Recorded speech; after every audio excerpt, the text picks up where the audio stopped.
It's as if people came to the Buddha and said, "Sir, we suffer terribly, and what are we going to do about that?" And he replies, "Is it not true that you suffer because you desire?" They said, "Well, maybe that makes sense." "All right," he said, "see if you can do without desire." And all those students go away and see if they can calm their desires. They come back and say, "This is pretty difficult, because we're animal beings and we have all these appetites to begin with. And then beyond that, we're in the unfortunate position of being aware of time, being aware of the future. And although it's advantageous to know about the future, in the long run it's depressing, because we all know that we come to a bad end, and that everything falls apart in time. And so there seems to be a fundamental futility. Desire for whatever it is that you want. But behind this, the intention of studying desire, seeing whether one can discipline desire, whether one can curb it, is a deeper question altogether, which is, what do you desire?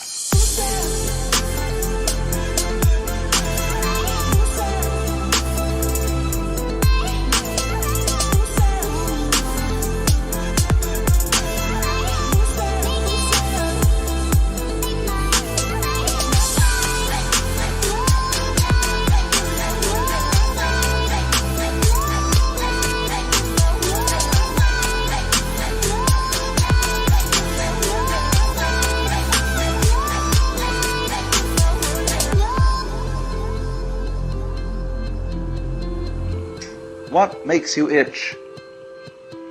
What sort of a situation would you like? How would you really enjoy spending your life? Well, it's so amazing. As a result of our kind of educational system, crowds of students say, well, we'd like to be painters, we'd like to be poets, we'd like to be writers, but as everybody knows, you can't earn any money that way. Or another person says, well, I'd like to live an out-of-doors life and ride horses. Let's go through with it. What do you want to do? When we finally got down to something which the individual says he really wants to do, I will say to him, you do that, and forget the money.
Because if you say that getting the money is the most important thing, you will spend your life completely wasting your time.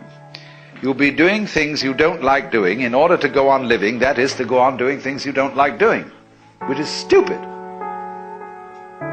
Better to have a short life that is full of what you like doing than a long life spent in a miserable way.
And after all, if you do really like what you're doing, it doesn't matter what it is, you can eventually turn it, you could eventually become a master of it.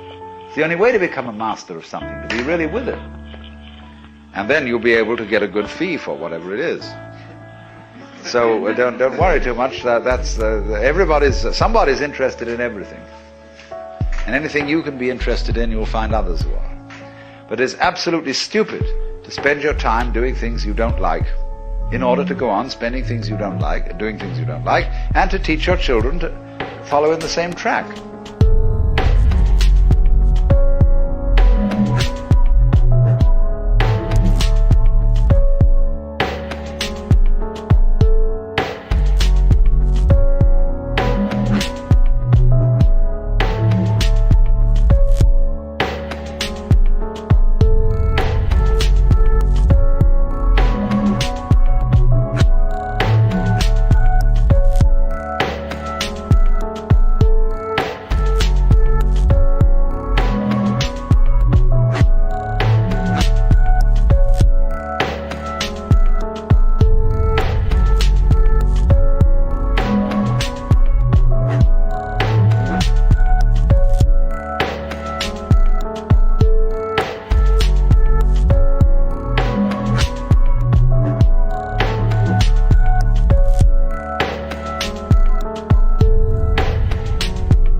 See, what we're doing is we're bringing up children and educating them to live the same sort of lives we're living, in order that they may justify themselves and find satisfaction in life by bringing up their children, to bring up their children to do the same thing. So it's all retch and no vomit. It never gets there.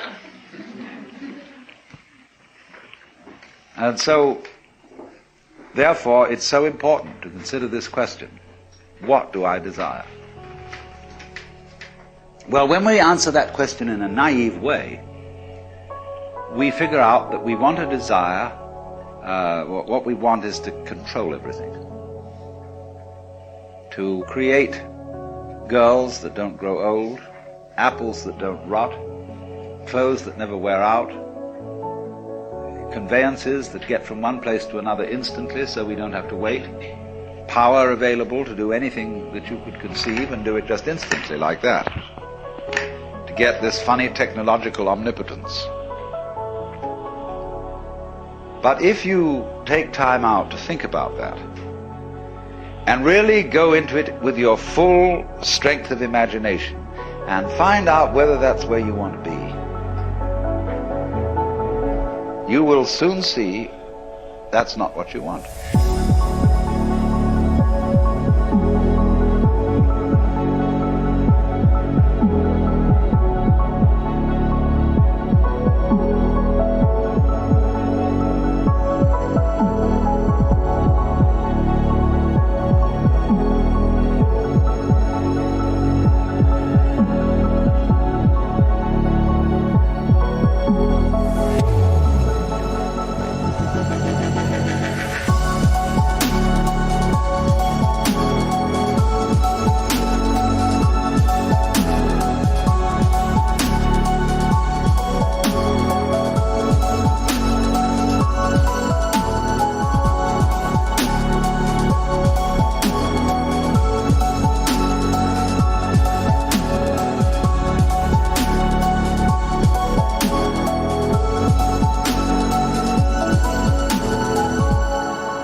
Because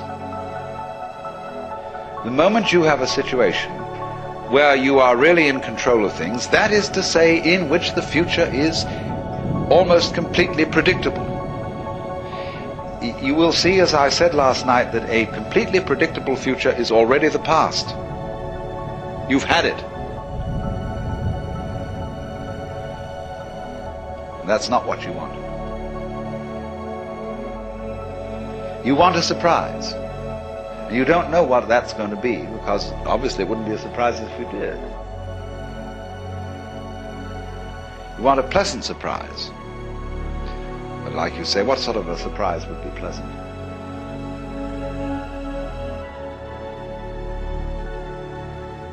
And you can't really answer that.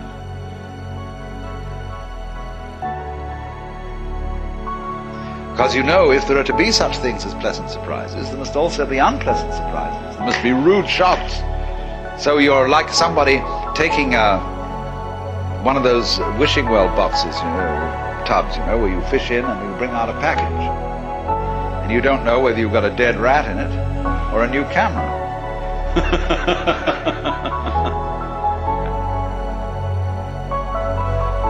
And that's the way, that seems to be the thing that really excites people.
Supposing I'm an alchemist, and I have a whole secret closet full of love filters, very potent ones. If I see a desirable woman, all I have to do is to offer her a cigarette or give her a glass of wine with one of my secret potions in it. And instantly, I'm her master. Now, when I think that through, what would I do with a situation like that? Because all I've got again is that plastic doll that when I push it, it does what I tell it to and doesn't have any comeback. What you always are looking for in things is where the surprise is there, where there's a comeback. And you say, my God, this thing is alive. It has a will of its own. It is not in my control. And I would like to have a relationship with something like that, because it would never be dull. And therefore, in the exploration of what you want, you get to the point where having all pleasures at your command, and they pall, and you think of new sources of pleasure. And eventually you get like the ancient Romans, who had all these mad crowds of barbarians who had to go every Saturday to the Colosseum for a show that really had to surpass everything. Because they had public baths, they had prostitutes, they had every kind of luxury. But when they went to see one of the big shows that people like Nero put on, they would have, for example, floats circling the Colosseum, all full of slave girls from distant parts of the Mediterranean, garlanded with flowers and waving at the crowd and going innocently around. And the next minute they would release wild lions into the arena to eat up all the slave girls. They got a big sadistic kick out of that. Because you see, pursuing pleasure beyond a certain place takes you into what the Buddhists call the Naraka world, that is to say, the hells. When you have explored pleasure to its ultimate limit, the only thing you can get a kick out of is pain. And so naturally, you descend from the Deva world at the top of the wheel to the Naraka world at the bottom, where it shows all these beings in states of torture. Now, of course, the priests say, when they're bringing up children, if you do bad things, you will end up in the hell world. But this is a very inadequate way of showing how one gets to the hell world. You get to the hell world, as a result of not knowing what you want. As a result of thoughtless pursuit of pleasure, which ends you eventually in the pursuit of pain. So when you're in the hell, well, that's where you want to be. So then, we ask the question, if the motivation of power gaining disappears, you've seen through it and you know that's not what you want, what other motivation takes its place as the origin of actions? And it seems to me that the answer here is compassion.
When you want to relate to another living being,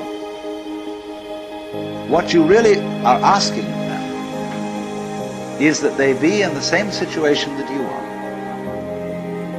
You want to meet and encounter someone else who has your problems, your fears, and your delights.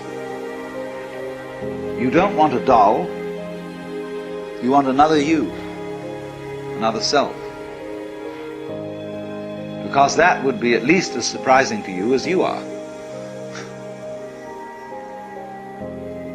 And then you think, no, I don't want to control these people. Because we always hope that the things that we do for each other will be pleasurable to both sides. Let's take in sexuality, where you get a kind of a critical example of this. The biggest fun in sexual relationships is giving orgasm to women. And if that doesn't happen, many men feel disappointed. Because the thing that they really wanted to do was to give pleasure and get their own pleasure out of giving it.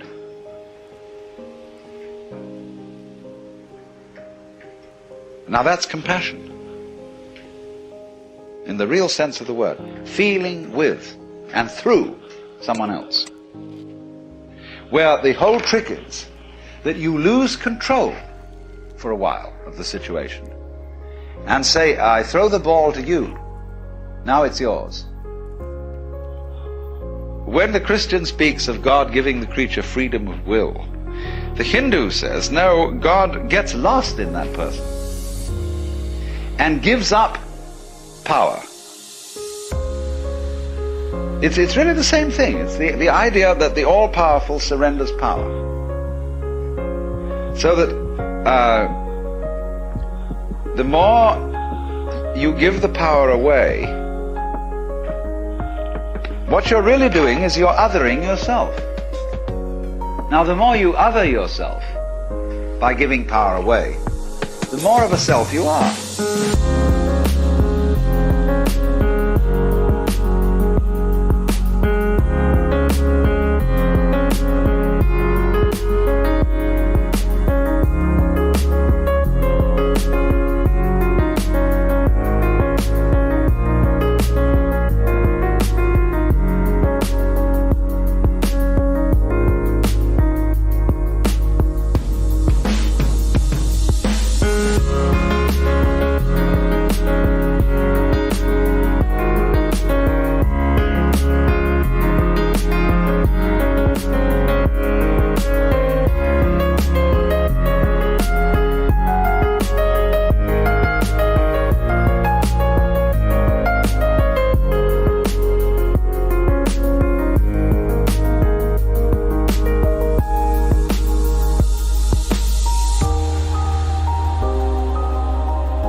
So you find that people who through a sadhana, a yoga discipline, have overcome their ego,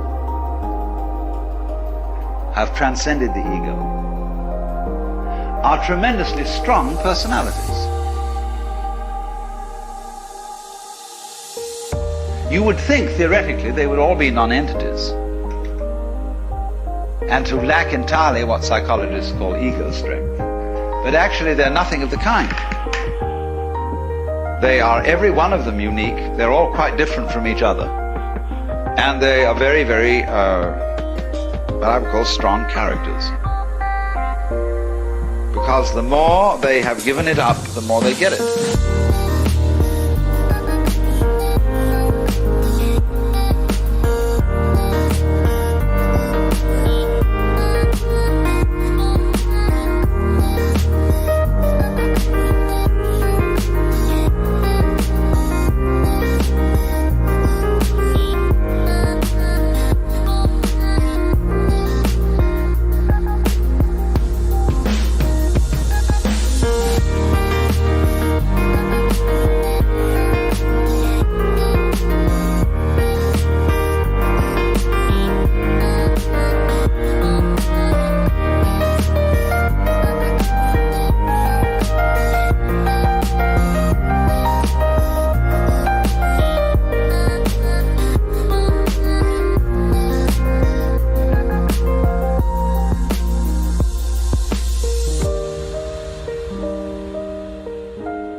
Let's put it in another dimension for the moment. Let's suppose we are thinking of a relationship that is not just to people. People are very obviously other and independent of one's ego. But give it to everything. Say to everything, which in course is going to include as much of yourself as you can objectivize. Say to it all, now it's your turn.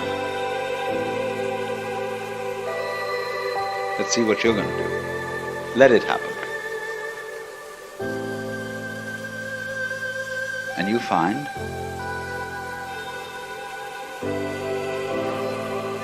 you get the sensation that that everything else is living you. It lives you.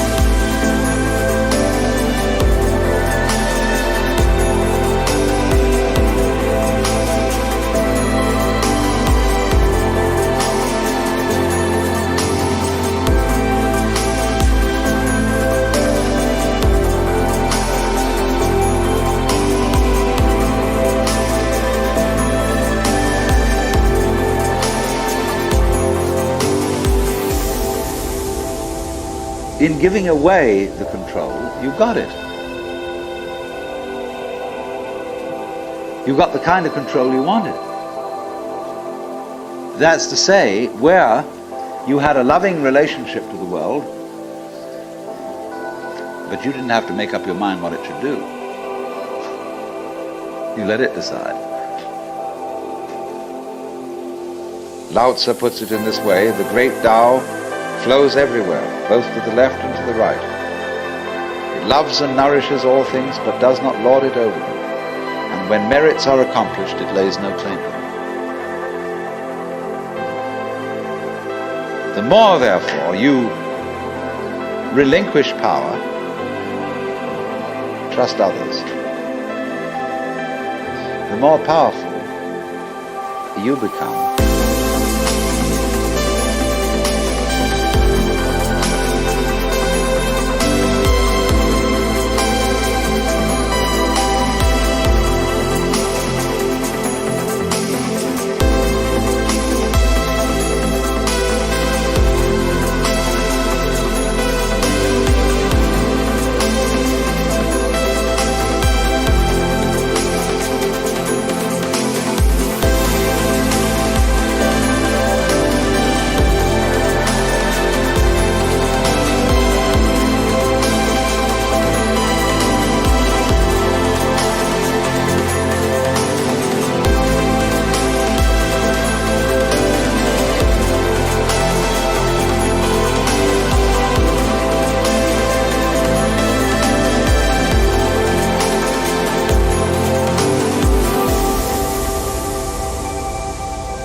This seems a sort of paradox to say this, but the principle of unity, of coming to a sense of oneness with the whole of the rest of the universe, is not to try to obtain power over the rest of the universe. That will only disturb it and antagonize it and make it seem less one with you than ever. The way to become one with the universe is to trust it as another, as you would another, and say, let's see what you're going to do. You do not know where your decisions come from. They pop up like hiccups. And when you make a decision, people have a great deal of anxiety about making decisions. We're always worrying. Did I think this over long enough? Did I take enough data into consideration? And if you think it through, you find you never could take enough data into consideration. The data for a decision in any given situation is infinite.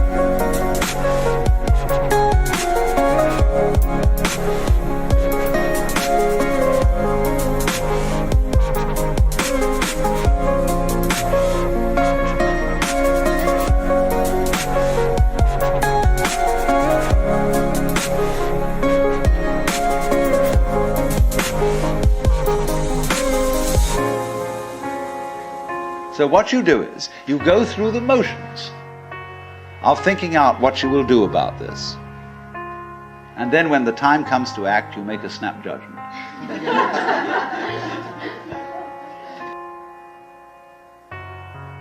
But we fortunately forget the variables that could have interfered with this coming out right.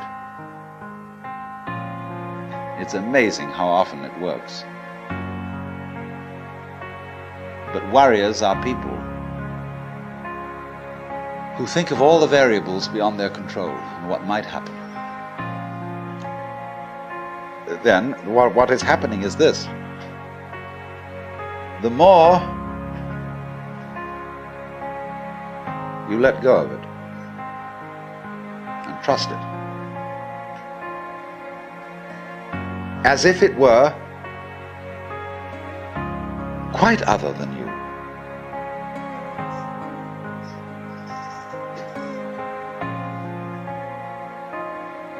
The more you realize the inseparable identity of self and other.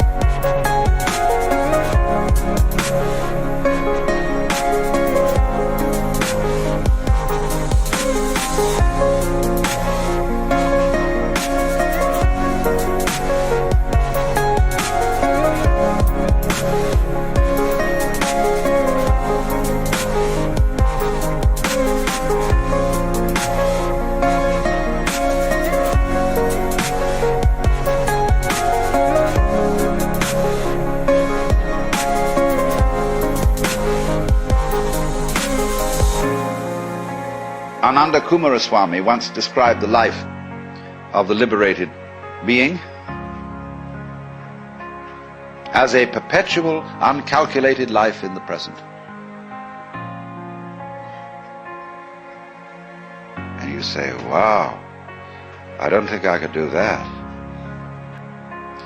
And I've never met a preacher yet who would really take that up. They all say, well, of course, that's too hard a saying for most of us. It's not practical. Everybody has to take thought for the morrow and calculate. Whether you like it or not, and whether you know it or not, the relationship between you and the environment is always one that is harmonious. So in the same way, you are always living the uncalculated life. You have to find out, first of all, that you're always doing it. And that what you call your calculations, the things you did, were funny little rationalizations. In other words,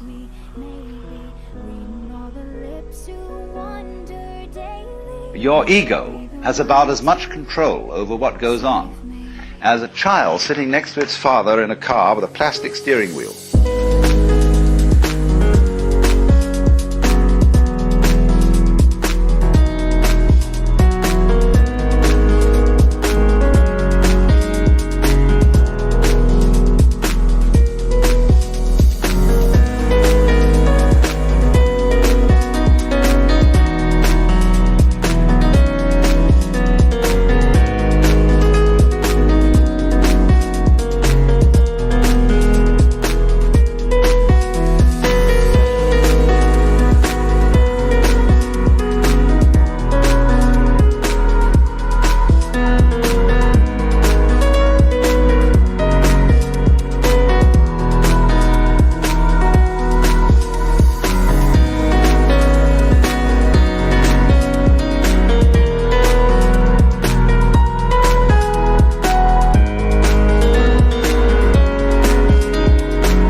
Now, what do you want to do?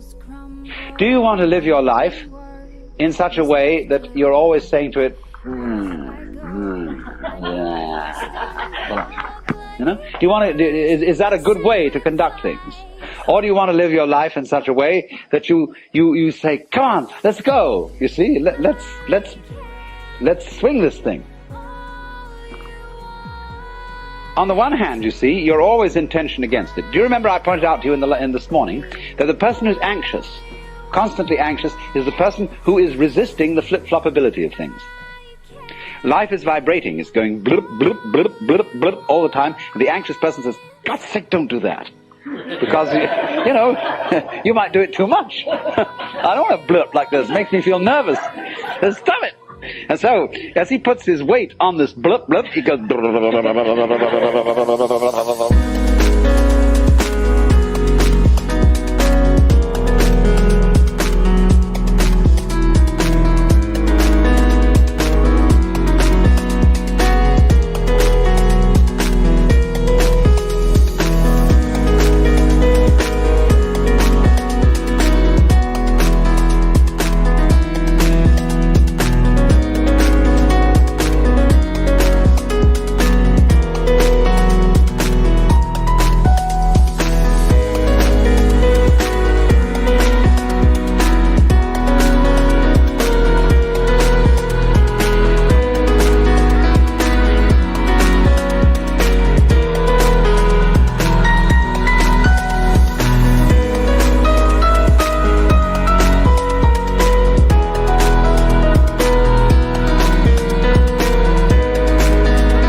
Whoever saw, for example, the film Kon-Tiki, this man figured out a few things as to how to make a balsa wood raft to sail from South America to the Pacific Islands. But once he had set this in motion, he discovered that all sorts of unexpected factors cooperated with him. That when the wood got wet, it expanded so that the ties bit into it and held it completely secure. He had never expected that. And he found that as he sailed along, a flying fish would simply alight flat on the deck every morning for breakfast. that all kinds of natural factors, it was just, he had touched a key where he was flowing with the course of nature, and everything cooperated with him. Because he had touched the key. He had made the act of faith.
So when I ask, I go right down to the question, which we started with. What do I want? The answer is, I don't know. When Bodhidharma was asked, who are you? Which is another form of the same question. He said, I don't know. Planting flowers to which the butterflies come. Bodhidharma says, I know not. I don't know what I want. Well, when you don't know what you want, you've reached the state of desirelessness.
when you really don't know.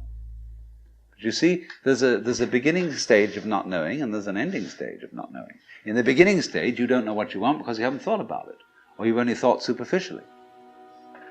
Then when somebody forces you to think about it and go through and say, yeah, I think I'd like this, I think I'd like that, I think I'd like the other, that's the middle stage. Then you get beyond that. Say, is that what I really want? In the end you say, no, I don't think that's it. I might be satisfied with it for a while, and I wouldn't turn my nose up at it, but it's not really what I want. Why don't you really know what you want?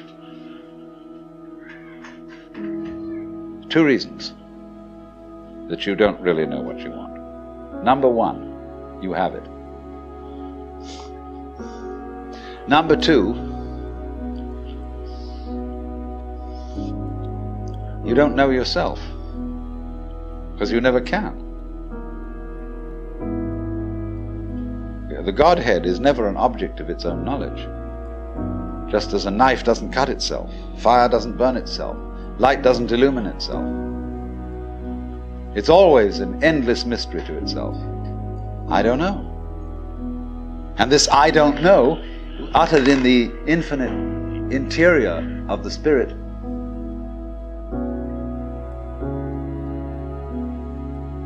this I don't know is the same thing as I love, I let go, I don't try to force or control. It's the same thing as humility.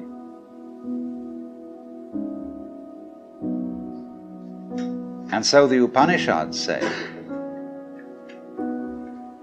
if you think that you understand Brahman, you do not understand, and you have yet to be instructed further. If you know that you do not understand, then you truly understand. For the Brahman is unknown to those who know it, and known to those who know it not.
And the principle is that any time you, as it were, voluntarily let up control, in other words, cease to cling to yourself, you have an access of power. Because you're wasting energy all the time in self-defense, trying to manage things, trying to force things to conform to your will. The moment you stop doing that, that wasted energy is available. And therefore you are, in that sense, having that energy available, you are one with the divine principle. You have the energy.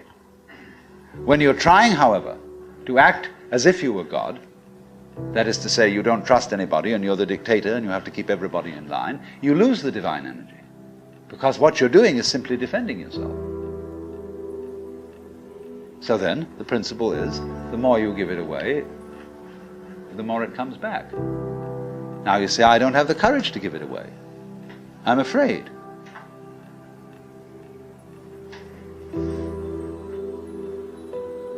And you can only overcome that by realizing you better give it away because there's no way of holding on to it. The meaning of the fact, you see, that everything is dissolving constantly, that we're all falling apart, we're all in a process of constant death, and that the worldly hope men set their hearts upon turns ashes, or it prospers, and like snow upon the desert's dusty face, lighting a little hour or two is gone. You know, all that Omar Khayyam jazz. You know, the cloud-capped towers, the gorgeous palaces, the great globe itself, I, all which it inherit, shall dissolve, and like this insubstantial pageant faded, leave not a rack behind. All falling apart. Everything is. That's the great assistance to you. See, that fact that everything is in decay is your helper. That is allowing you that you don't have to let go because there's nothing to hold on to.